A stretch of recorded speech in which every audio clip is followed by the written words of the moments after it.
you check the children? Your little master. Hi, I'm Chucky. Wanna play? Sometimes that is better. You're gonna need a bigger boat.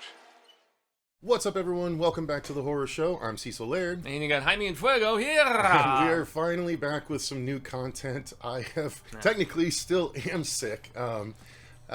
Really just an ear infection, and it's when I had it looked at, they actually burst my eardrum, so I'm going to be healing from that for a couple weeks. But I was sick with the flu for like 8 days as well, so Glad to be here with you, man. yeah. I mean, finally back in the saddle.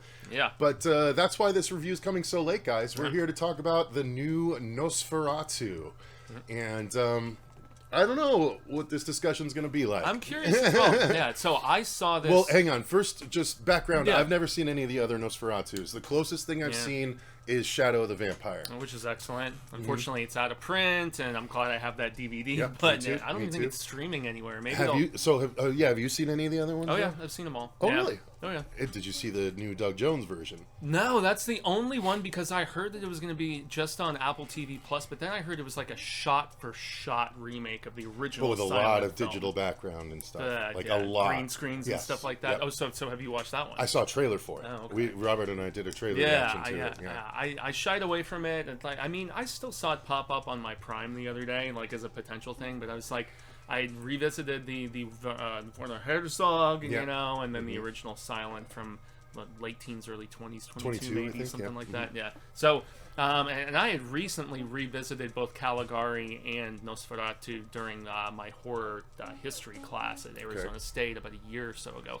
So, and also as a big-time Dracula fan, and, you know, Nosferatu is a Dracula ripoff that changed some characters in a couple scenarios and whatever. So I have very mixed feelings about that, but what I was going to say is that I saw this on Christmas night, packed out theater. Jeez. What was your experience like? Without saying, there weren't that many people when I went and saw Yeah. it. I mean, I was late to the game because I was so sick, but Yeah. yeah, it's so. I mean, I'll give my thoughts first because I have a feeling I might not be as high on it as you might be. I recognize the talent and the artistry of the film. I agree.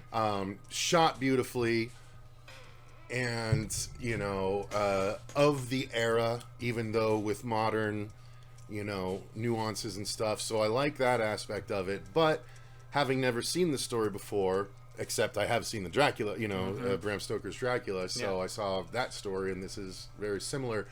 I wasn't the biggest fan of certain aspects.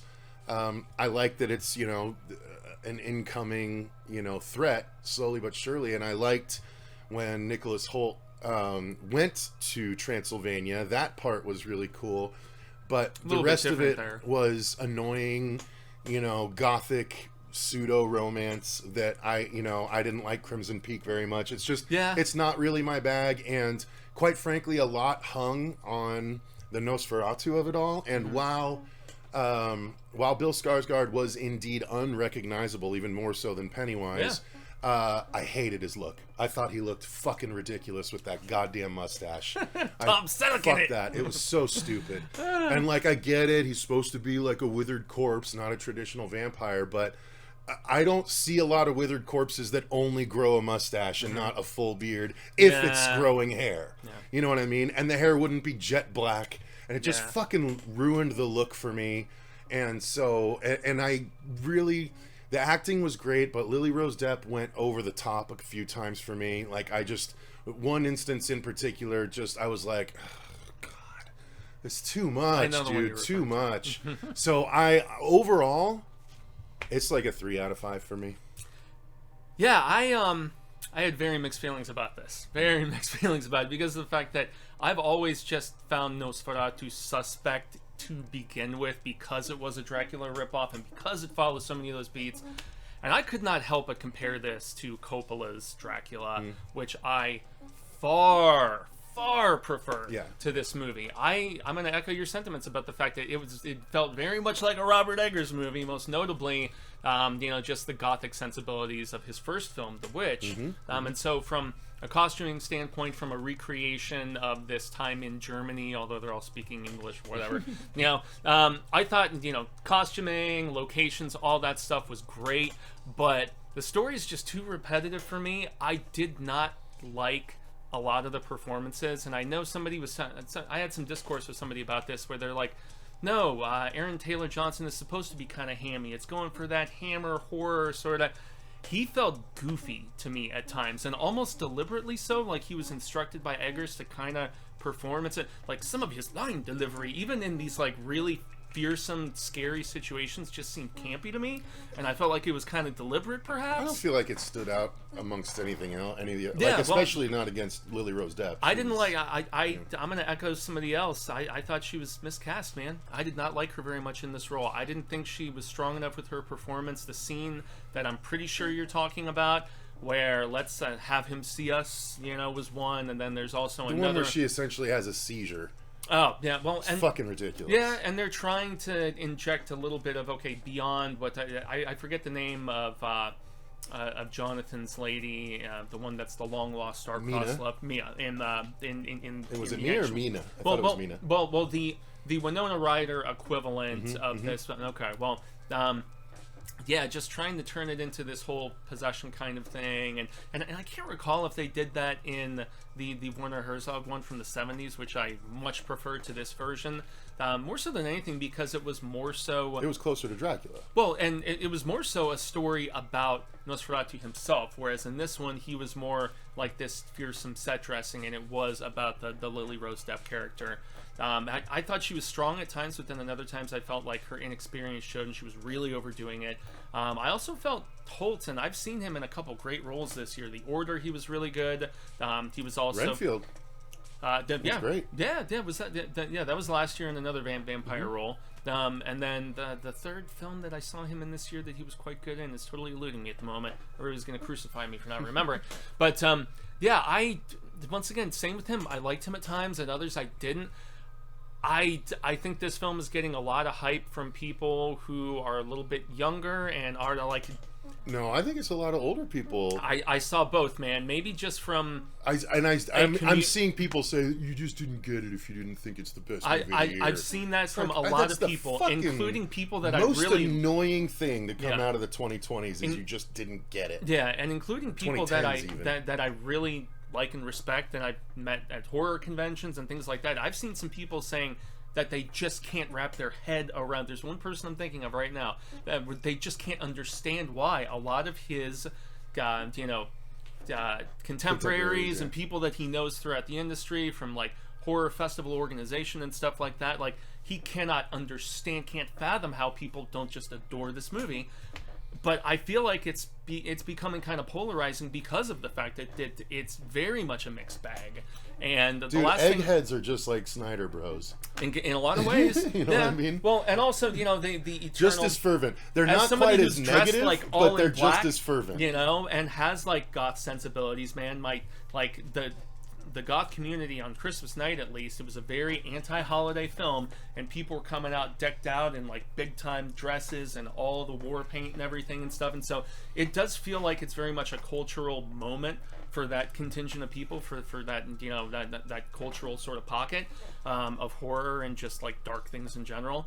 And so for that reason, to each their own, but I didn't really like this very much either. So I'm kind of with you, man. Honestly, guys, our overall thoughts is an encapsulation. Like, there's not a whole lot to expand on. I mean, I don't think it's bad. But I mean, so we've touched on the story. Yeah. We've touched on the acting.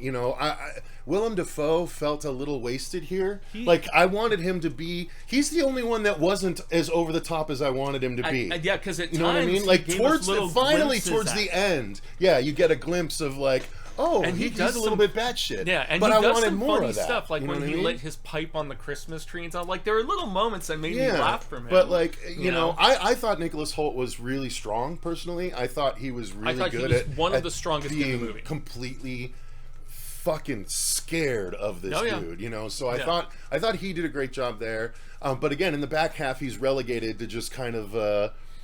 Set dressing, because it's Lily Rose Depp's show at that point. Yeah, and the same happens with want to say Jonathan Harker, the one who was played very weakly in comparison by our beloved Keanu and everything, you know. Keanu was way more wooden than Nicholas Hoult was for sure. I didn't bump into. I've heard the issue with Aaron Taylor Johnson. I didn't bump into him. In this one, I didn't really have an issue with him. He reacted quite appropriately for his whole family getting got the way they did. You know what I mean? Yeah, which is one of the without getting into it, that was maybe my favorite sequence of the it was the only good. It was the only interesting one where the fucking Orlok attacks. Yeah, where it got legit fearsome, and that's another thing. You know, I guess there was the assumption by Eggers maybe, who also wrote the script for this himself, that okay, we don't have to explain any like vampiric lore or whatever because people are supposed to understand the extent of it, although there were certain breaking of those traditionary roles that weren't explained as to how maybe that this Orlok is so powerful that they don't, you know, it's only weaker vampires, you know, and like you don't have to be invited in or whatever, you know, things of that nature. I didn't touch on the look. I didn't like the look either, man. Okay. And I really felt like there was a deliberate reason why they were trying to hide it in the shadows, because they knew it was for most They of didn't hide him for very long at all. Well, early in the movie they did. Ton. Yeah, and I know it was like having him out of focus in the background and whatever. Like once or twice. Yeah. But yeah, I did not like the look. I guess, you know, Bill was good to a degree. You know, he was fearsome enough, but this didn't. I've still seen a lot of people saying this has like this just kinetic romantic energy. What? I felt like that was very apparent in Stoker's Dracula, the one that Coppola did. This was more so. I saw an interesting take on this about it being more so about like relational abuse, and I felt like it was more so that sort of thing in comparison with what we said, like the long lost romanticism. I would agree with that, except it's not.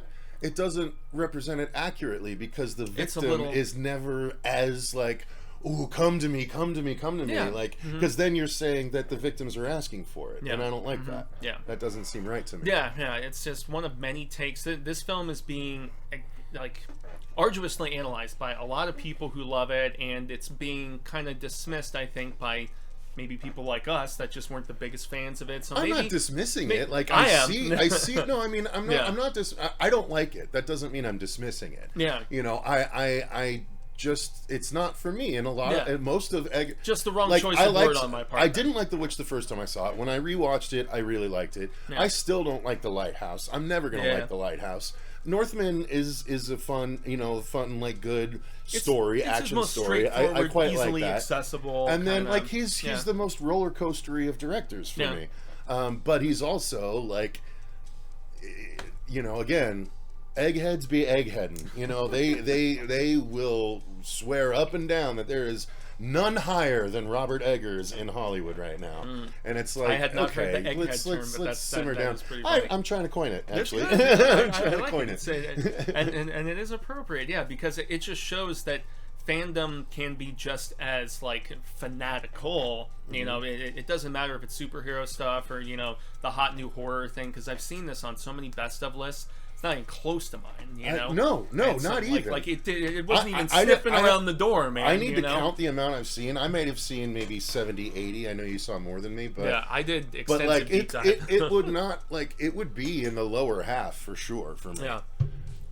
Yeah, same, man. Yeah, and I mean, again, we can talk about the cinematography was fantastic. That's where it's all quality. The set design and production design was phenomenal. Yeah. The score was incredible. All of that is all well and good, but if I don't like how the story plays out, and if I don't like the look of the villain that the whole movie is hanging on, and if I didn't like the acting of half of the actors, that's a problem to me. Yeah, and you know what I mean? And it's a major problem. In all honesty, and I also hated the ending of this movie. Hated the ending of it, and just it's a big logic jump without spoiling stuff, and zero self-preservation after a millennia. Yeah, you know exactly. what I mean? Like, after you're able to make it that long, like you're gonna overlook and not be cognizant of something that is basically life-altering for you.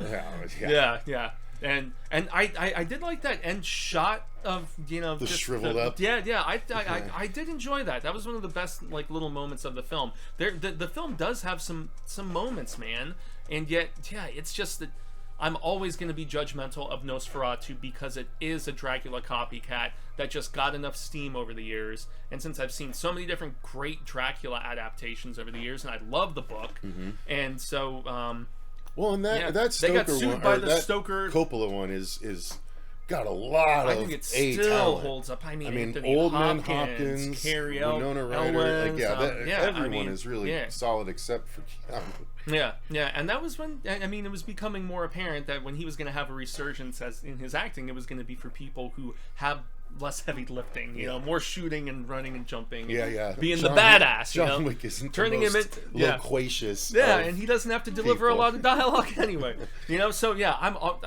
if you want to watch a Nosferatu, I always will recommend the Werner Herzog version. From I the recommend 70s. Shadow the Vampire. That's I actually like that even better. Than it's this one. So because it's so entertaining. meta, and you know, it's got humor. It's got that also has a terrific cast. You know, I mean, with Willem Dafoe being in that too. You know, so yeah, there you go, guys. That's gonna do it for our thoughts on 2024's Eggy Nosferatu. Let us know what your thoughts are in the comments down below, and have your thoughts changed at all since you first saw it? Do you like it more? Do you like it less as you've thought more and more about it? Do you feel like we're being unfair somehow? I don't know. Maybe we are, maybe we aren't. But I'd be curious to know any and all thoughts down below. Thank you all very much for watching, and thank you to all of our patrons for supporting the channel the way that you do. I'm going to be doing a Patreon overhaul this month. So I will let everyone know when there's new tiers and stuff, because that's going to be coming soon. I just want to shake it up, and I want to do stuff that would be fun for us to do for the patrons and stuff. And like a once a month thing just for Patreon kind of thing. I heard Lee talking about something similar that he's trying to do with reassessing how he approaches that just based on time constraints. Exactly, and we can't have a million reviews come in each month and stuff like that. So yeah, that's going to be coming. But thank you guys for watching. Until next time, I've been Cecil Laird. Gracias, Jaime and Fuego. And remember, stay scared.